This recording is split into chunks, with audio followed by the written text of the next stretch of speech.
Hari ini kita akan belajar bagaimana menganalisis data menggunakan ujian T-test dan ANOVA untuk menguji hipotesis kajian. Kita akan mulakan dengan mengimbas kembali perbincangan hangat di media cetak dan media massa. Berikut beberapa petikan rumusan atau kesimpulan yang telah dibuat di media cetak dan media elektronik.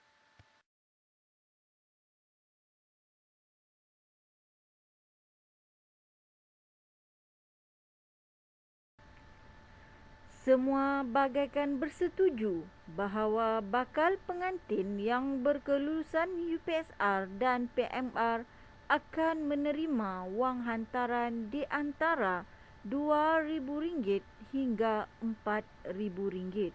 Berkelulusan SPM pula di antara RM4,000 hingga RM8,000. Begitulah seterusnya. Bakal pengantin perempuan yang berkelulusan ijazah kedoktoran akan menerima wang hantaran sehingga RM30,000. Apakah harga yang perlu dibayar oleh bakal suami mereka kerana kelulusan yang dimiliki? Fenomena ini sememangnya menggerunkan bagi lelaki-lelaki bujang dan mungkin turut mempengaruhi wanita-wanita bujang yang berkelulusan ijazah kedoktoran untuk bersuami. Siapakah bakal suami mereka yang mampu menyediakan hantaran setinggi itu?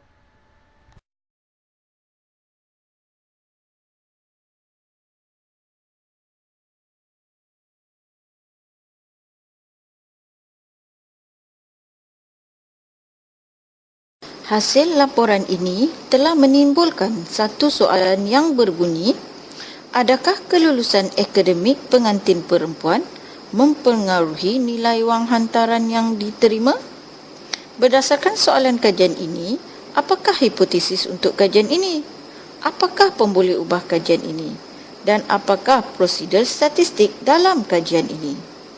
Hipotesis kajian ialah tidak ada perbezaan min bagi dua kumpulan, iaitu bakal pengantin perempuan yang berijazah dan tidak berijazah.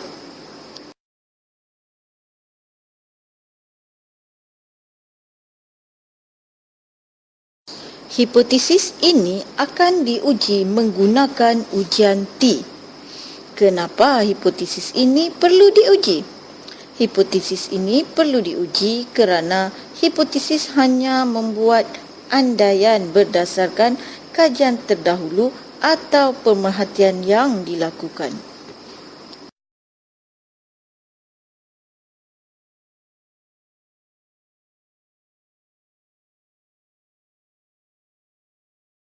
Kenapa ujian T dipilih? Ujian T dipilih kerana data yang diperolehi dari tinjauan adalah data interval dan hanya melibatkan dua kumpulan, iaitu bakal pengantin yang mempunyai ijazah dan tidak berijazah.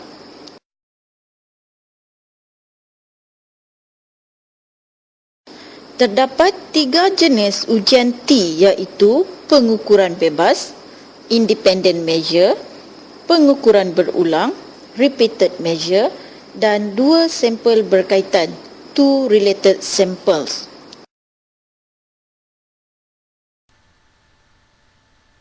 Mari kita mulakan. Sebelum menggunakan PSPP, kita perlu mengkategorikan kelulusan akademik pengantin perempuan.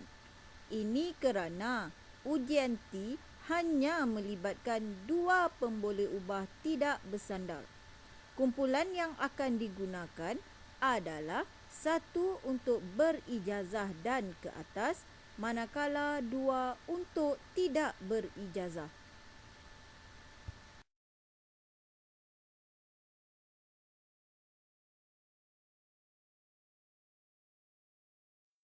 Data yang diperolehi dikategorikan kelulusan akademik seperti berikut.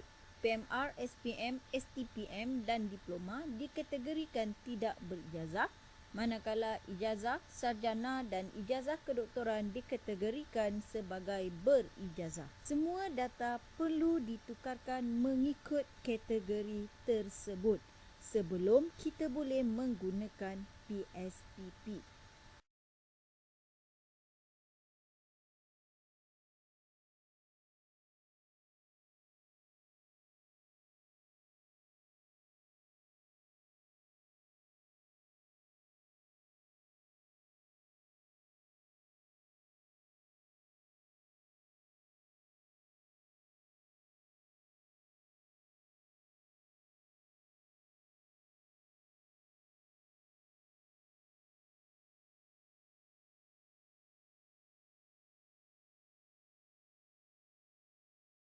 Kita akan mula menggunakan PSPP. Mulakan dengan menetapkan pemboleh ubah di variable view. Lajur pertama untuk kelulusan akademik.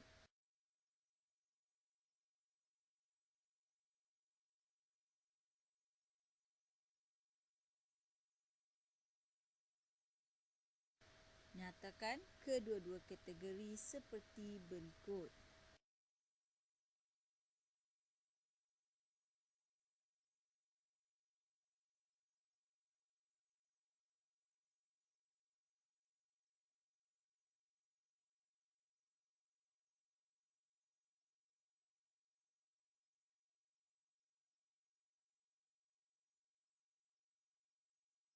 Lajur kedua, nilai wang hantaran yang diterima.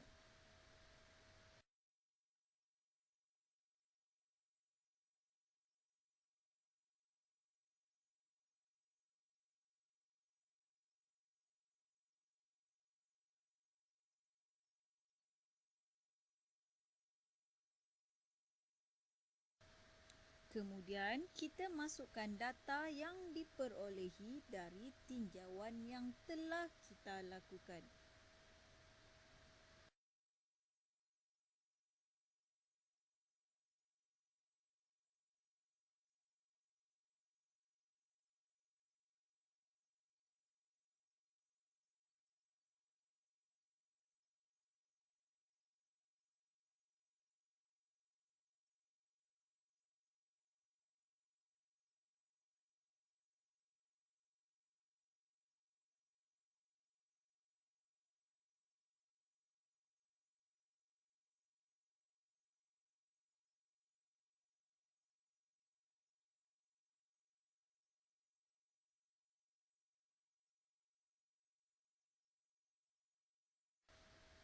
Dengan memilih analisis, compare mean, klik pada independent t-test.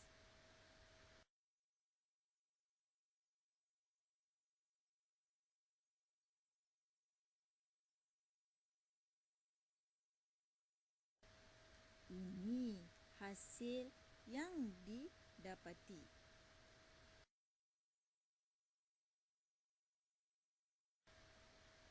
Bagaimanakah kita mentafsir analisis ini?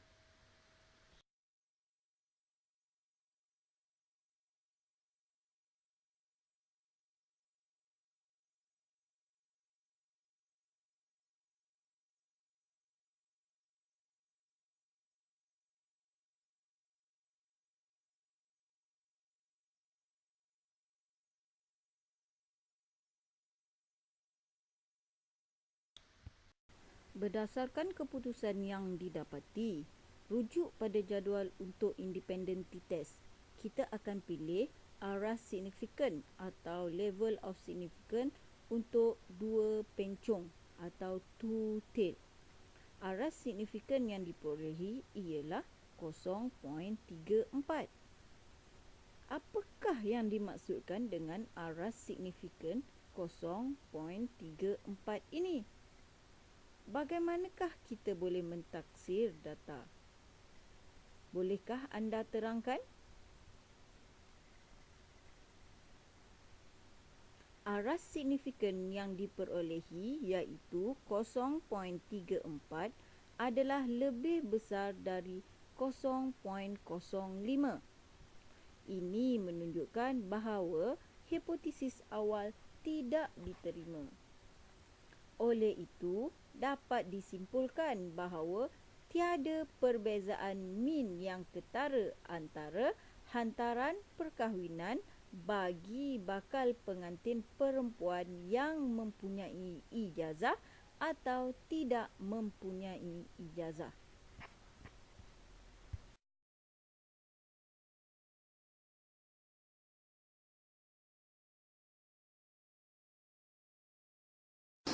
Kenapa kajian ini memilih pengukuran bebas? Mari kita fikirkan.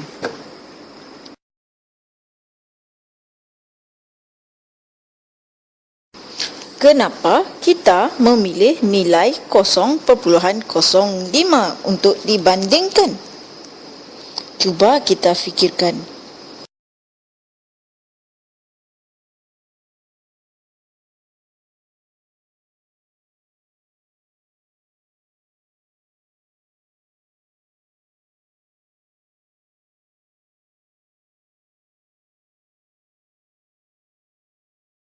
Mari kita perincikan kajian ini dengan menggunakan kategori yang diperolehi dari tinjauan.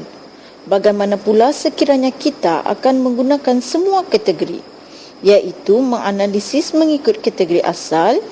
Yang pertama, ijazah kedoktoran, kedua, sarjana, ketiga, sarjana muda, diploma dan STPM, SPM dan PMR dan ke bawah. Apakah akan ada perubahan antaranya?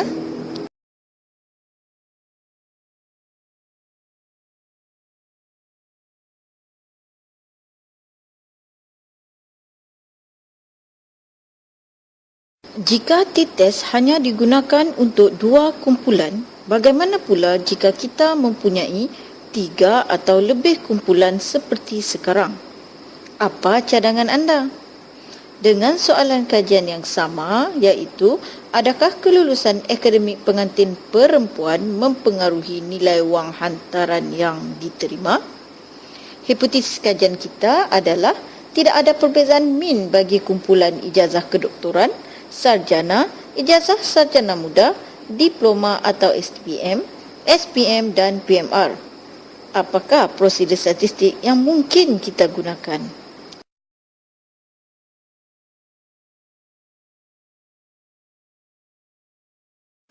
Ya, kita akan menggunakan ANOVA. Apa itu ANOVA? ANOVA digunakan untuk mengukur perbezaan min yang melibatkan lebih dari 2 kumpulan. Dalam kajian ini, kita melibatkan 6 kumpulan.